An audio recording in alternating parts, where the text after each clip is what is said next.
Fala turma, bom dia a todo mundo. Hoje segunda-feira e muita gente me pedindo para gravar um vídeo sobre os juros, né? Que subiram novamente e chegaram ao vergonhoso patamar de 15% ao ano. E vamos lá, várias coisas que eu queria falar sobre isso. Primeiro sobre esse número, sobre essa taxa, 15% ao ano. Para as pessoas terem uma referência do quão alto é isso, se você investir o seu dinheiro nessa taxa de 15% ao ano, em 5 anos, sem fazer nada, sem gastar uma gota de suor, você dobra o seu dinheiro. Em 10 anos, você multiplica por 4 o seu dinheiro. Em 20 anos, você multiplica por 16 o seu dinheiro. Ou seja, sem você ter nenhum tipo de risco, sem você gastar esforço físico ou mental, sem você ter que lidar com nenhuma burocracia, você consegue multiplicar por várias vezes o seu dinheiro. Se você tem um dinheiro guardado, você acha que as pessoas vão escolher investir abrindo um negócio, contratando gente, tentando desenvolver uma nova ideia, ou vão simplesmente botar o dinheiro no banco e esquecer negócio de trabalho e ficar ali, enfim, só vivendo de renda? A resposta é óbvia. Claro que as pessoas vão viver de renda. Isso é uma das coisas que mais atrasa o nosso país. Mas uma coisa que vocês não estão se perguntando é o seguinte: calma aí, Eduardo, se o dinheiro dobra, multiplica por 4, multiplica por 16, de onde está vindo esse dinheiro? Pois é, isso é a dívida pública, que aumenta como uma bola de neve e acaba sequestrando todo o orçamento brasileiro. Hoje, mais ou menos metade do orçamento brasileiro vai para pagar juros e amortização da nossa dívida. E aí é óbvio, não sobra nada para saúde, educação, para investimento em infraestrutura, etc. Sobra, mas sobra muito pouco para um país do tamanho do Brasil. No Brasil é isso aí, a galera naquele sufoco para aprovar 1 bilhão para lá e 1 bilhão para cá, um país que tem um PIB de muitos trilhões, né? Por quê? Porque a maior parte do orçamento brasileiro é sequestrada pelos juros da dívida. Então esse é o primeiro ponto que é importante falar.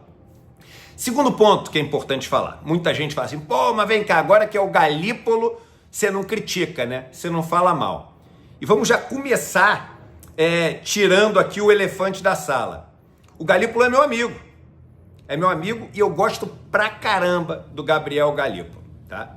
Dito isso, eu queria falar uma coisa para vocês. Eu tenho críticas ao Banco Central, muitas, tá? Eu acho que, por exemplo, a gente hoje, né, tinha que encarar de vez a metodologia que existe no Banco Central para fazer todas as previsões deles. Eles usam as fórmulas que eles usam para dizer o quanto, se a gente subir os juros ou cair os juros, o quanto vai ter de impacto na inflação. Gente, esse negócio, é óbvio que esse negócio está absolutamente ultrapassado. As equações, as correlações, todas essas mudaram absurdamente. Basta dizer que no Roberto Campos Neto, o cara fazia a previsão de que se os juros fossem para tanto, a inflação ia para 30%, para 20%. E obviamente nunca foi para os números onde ele falava. E nos relatórios de inflação ele errava todas. E errava por muito. Então, assim, as equações do Banco Central estão erradas, mas elas são importantes para manter o medo das pessoas. Mudou essa metodologia? Mudaram essas equações? Que eu saiba, nada. O Boletim Focus. A turma manipulou o Boletim Focus. O mercado, os bancos manipularam. Um crime, uma vergonha, com a ajuda da mídia. Mudou a regra do negócio do Boletim Focus? Que eu saiba, nada. Então, assim, tem um monte de críticas que valem a pena fazer e coisas que valem a pena a gente pressionar. Mas uma coisa muito importante a gente dizer, e ninguém tem coragem de falar isso, e eu vou falar isso aqui. Vamos lá. A verdade é que hoje, se a gente colocar qualquer pessoa no Banco Central e não mudar a lógica do nosso modelo econômico, não vai adiantar nada. Você pode botar quem você quiser de presidente do Banco Central. Sabe o que vai acontecer? O que vai acontecer é o seguinte, quando aumentar um pouquinho a inflação, o cara vai sair subindo juros, subindo juros, subindo juros, subindo juros. O dólar começou a esticar para cima, vai subir juros, subir juros, subir juros, subir juros. A economia começou a voltar um pouco mais forte, vai subir juros, subir juros, subir juros, subir juros. Por quê? Porque a lógica econômica hoje nos torna refém disso. Então, vamos lá. Quando o Galípolo assumiu o Banco Central, estava ali o dólar acima de 6, o negócio degringolando todo, caos, terror e pânico. Vamos supor que o cara tenta dar uma de herói ali. Fala assim, eu vou cair 10% os juros. Né? O que ia acontecer? Ia acontecer o seguinte, caos generalizado. Por quê? Porque isso não ia vir junto com o enfrentamento do governo de uma mudança necessária que a gente precisa da economia. Agora, se a galera acha que a gente vai ter um governo que não luta contra as privatizações que foram feitas, que tem como principal bandeira o ajuste fiscal, a responsabilidade fiscal, que a gente vai ter um governo que não fala em dar força para as nossas estatais. Pelo contrário, abre o caminho para a gente privatizar mais coisa ainda. Se a gente acha que a gente vai ter um governo que defende todas essas bandeiras e o Banco Central vai chegar lá e vai começar a cair juro, cair juro, cair juro, cair juro, vocês estão vivendo o mundo dos sonhos. Por isso que eu acho que a gente tem que começar a falar as coisas assim que ninguém tem coragem de falar na esquerda. Então, por exemplo, eu, Eduardo, e está aqui o relatório, eu vou botar para vocês aqui do lado da tela, eu, Eduardo, acredito que a gente tinha que lutar por um sistema financeiro que não estivesse na mão da iniciativa privada. É isso mesmo. O mercado financeiro, ele tinha que ser estatizado. Ah, Eduardo, aí você enlouqueceu.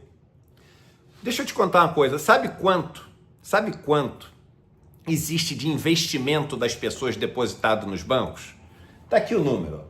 7,3 trilhões de reais. 7,3 trilhões de reais. Você sabe quem decide para onde vão esses 7,3 trilhões de reais? Os bancos. Os bancos. Se a gente tivesse um sistema financeiro que fosse do Estado, ao invés de ser desses 4 bancos que são donos desse dinheiro, da escolha de para onde vai esse dinheiro, você teria 7,3 trilhões de reais para direcionar para onde você quer. Agora, você acha que os principais bancos direcionam isso para a agricultura familiar ou para o fazendeiro amigo?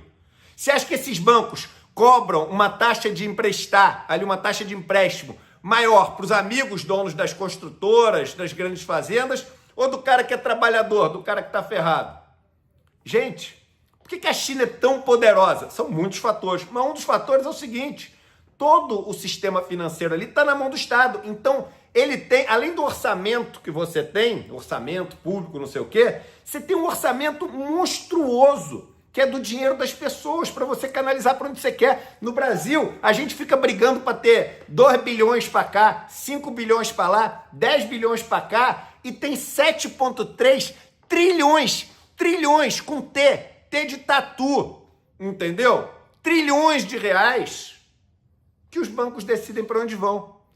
Vocês acham que esses caras têm pouco ou muito mais poder que um governo? Tem muito mais poder. Escolhe, faz o que quiser. Agora, ninguém tem coragem de falar isso. Pô, o Eduardo é comunista. O Eduardo quer fazer estatizar os bancos. Esse Eduardo é maluco. Sou maluco, então. Então, eu sou maluco. Outra coisa que eu acho importante é a gente falar. Pô, a gente se colocou numa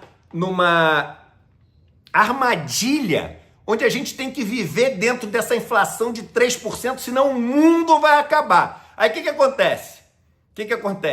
Isso é a garantia para o rico ganhar 15% nos juros e ter 3% de inflação.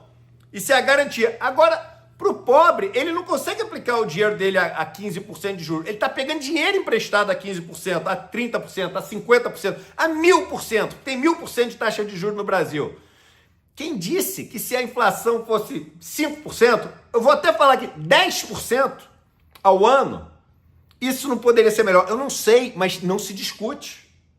Outra coisa, a gente tem aqui no Brasil o seguinte, superávit primário como assim, um dogma. É uma religião. O que quer dizer? Quer dizer o seguinte, que assim, a gente tem que ficar desesperado para pagar antes o dinheiro dos banqueiros, antes do quê? Antes do que o dinheiro da educação, antes do que o dinheiro da saúde, antes do que o dinheiro do aposentado, antes do que o dinheiro para consertar a estrada, antes do que o dinheiro para construir novas instalações, para a gente se modernizar. Antes de tudo isso, tem que pagar o dinheiro do banqueiro. Por quê? Porque é mais importante. E aí, veja se você me entende. Enquanto a gente se basear no tal do tripé macroeconômico, enquanto a gente santificar o superávit primário, enquanto a gente der esse poder todo para os bancos, eu já falei aqui várias vezes, aquela história da poupança, por que a gente não reformula inteira a poupança, tira esse dinheiro dos bancos todos, desses fundos onde eles mandam, põe tudo para a caderneta de poupança, faz uma poupança multitrilionária. E aí o governo direciona para onde vai a poupança. Tem maneira de fazer, só que enquanto a gente deixar isso tudo na mão dos bancos, enquanto a gente tiver essa história da responsabilidade fiscal mandando em tudo, enquanto a gente tiver esse fantasma, esse terror, que se a inflação não for 3%, pô, o mundo vai acabar. Enquanto a gente tiver tudo isso, galera, vocês podem botar quem vocês quiserem no Banco Central, que vai subir juros. Vai subir juros, e não quero tirar culpa, nem botar culpa no Galípolo. Põe outro, escolhe um outro nome qualquer, o mais radical. E aí eu vou falar a última coisa desse vídeo. Quem chegou até aqui vai ouvir a verdade mais dura do mundo. Sabe o que é uma ideia hegemônica? Uma ideia hegemônica é aquela ideia que todo mundo acaba que acredita nela. É meio que o default, é o padrão da tua cabeça. Então, mesmo quando tu diz que não acredita, se ela é hegemônica, cuidado, irmão. Cuidado que pode ser que tu acredite. E eu vou te falar, o neoliberalismo, ele é hoje hegemônico, e é no Brasil. Então, a maioria dos economistas de esquerda fala, grita, é contra isso, é contra aquilo, não sei o quê, mas no final das contas, o cara acredita. Ele não acredita no que ele fala. Ele acha que no final tem que subir juro mesmo. Ele acha que no final o negócio tá arriscado. Ele acha que no final não vale a pena enfrentar. Ele chega na reunião e fala assim, pô, mas eu tô preocupado com as contas públicas. Eu tô não sei o quê. E não quer dizer que não tem que estar preocupado com as contas públicas. Não quer dizer que não tem que ter uma boa gestão. Quer dizer o seguinte, que se não mudar o modelo, o Banco Central vai responder igual. Ou a outra opção é o seguinte, botar um maluco no Banco Central, que o governo não vai mudar nada, a lógica econômica não vai mudar nada, e o governo vai falar o seguinte, o Banco Central vai falar, cai o juro para 5%. Aí vocês vão ver caos. Só que caos sem o lado bom. Porque é o seguinte, quando a gente resolver mudar a lógica econômica, vai dar uma paura. Vai dar um pouco de caos. Porque vai dar enfrentamento, vai dar conflito. Vocês acham que a galera da Faria Lima vai querer largar o osso sem enfrentamento? Vocês acham que a galera da Faria Lima vai querer deixar de ganhar essa fortuna, dobrar o dinheiro em 5 anos, sem enfrentamento? E assim, não cai nessa historinha da Faria Lima, que é o seguinte, nossa, nós também não gostamos de juros altos, porque atrapalha os nossos negócios. Se você for ver o return on equity, né, que é o retorno sobre o patrimônio dos bancos, é tudo abaixo de 15%, que é altíssimo, né, que é altíssimo. Tu acha que o cara prefere confusão, burocracia, risco, imposto, para ganhar um dinheiro que ele ganha sem fazer nada? Se tu acredita nesse papinho do cara da Faria Lima, tu tá vivendo em outro planeta. Em outro planeta. É claro que o cara prefere o 15% sem ter que fazer nada. Então grava isso na cabeça. A gente pode botar a culpa inteira em quem sentar na cadeira do Banco Central e tem que cobrar. Comecei fazendo críticas a coisas que eu acho que o Banco Central tinha que se mover para fazer, que não fez ainda. Mas a gente pode botar toda essa culpa. Se a gente se mantiver nessa lógica neoliberal que a gente vive hoje, não vamos nos enganar. A lógica econômica, não só desse governo, a lógica econômica que prevalece sobre a qual a gente vive, é uma lógica econômica de mercado, de direita. Nem é social-democrata. Não é social-democrata. É de direita. Enquanto não mudar essa lógica, a gente só vai ficar reclamando que o juro está subindo e ele vai continuar subindo. E a gente, cada hora, vai arranjar uma pessoa para ficar braba. Tem que ficar braba com a lógica econômica e tem que ter coragem para enfrentar ela. E aí, quem vai ter coragem? Sonho da maioria dos economistas de esquerda é ser elogiado pela Faria Lima. Pronto, falei. Agora que venham os xingamentos, mas é a verdade.